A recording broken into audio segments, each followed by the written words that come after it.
Em todo e qualquer campo de batalha pelo poder, existe uma verdade que poucos conhecem.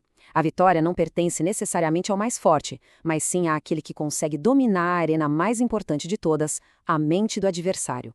Hoje nós vamos decodificar a estratégia da guerra de atrito. Uma técnica de dominação que não usa a força bruta, mas sim uma inação calculada para levar o oponente a se autodestruir. Parem para pensar no que essa frase realmente significa. Ela é a essência da engenharia psicológica aplicada à estratégia. O objetivo aqui não é a aniquilação física, é o desmantelamento mental.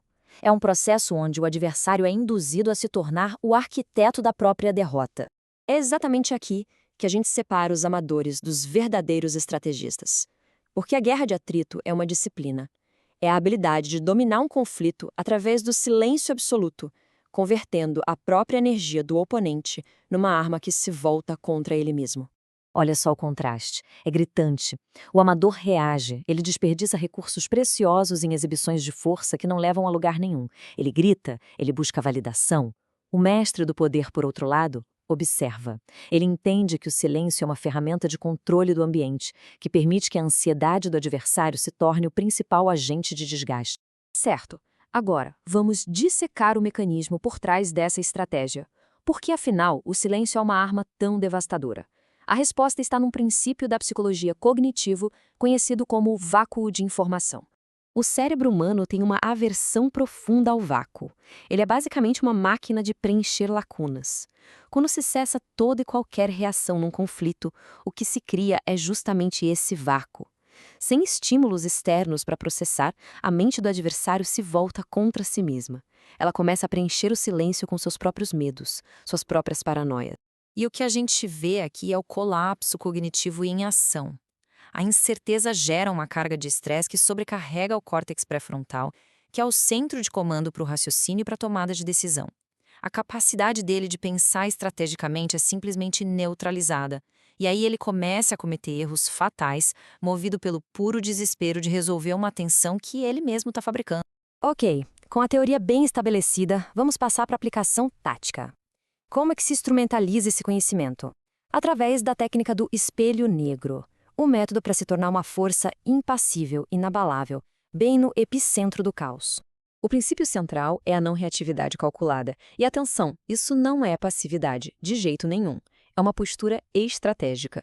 A pessoa se torna um espelho negro que não absorve nada, apenas reflete a energia hostil de volta para sua fonte.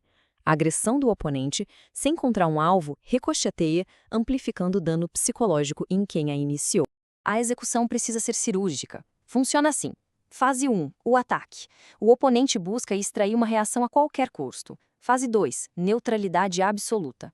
Uma resposta controlada, algo como entendo sua posição ou até mesmo o silêncio total, desarma o ataque. O resultado é o esgotamento.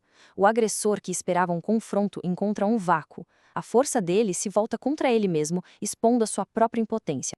E aqui está o ponto de virada na dinâmica de poder. Se defender é validar o ataque do outro. É, na prática, conceder poder ao agressor. Ao não reagir, a mensagem é clara, o ataque é irrelevante. E com isso o controle total da situação é transferido para você. Mas o silêncio não é o fim do jogo. É importante entender isso. Ele é a fase de preparação. Depois da erosão sistemática da base psicológica do oponente, aí sim chega o momento da manobra final, o movimento decisivo. Essa linha do tempo mapeia exatamente a degradação psicológica do adversário. Começa com a provocação inicial, que logo se transforma em frustração. Depois vem a exaustão de lutar contra um fantasma, contra um vácuo. E por fim, ele atinge um estado de vulnerabilidade máxima. É neste ponto que ele está completamente exposto ao movimento final.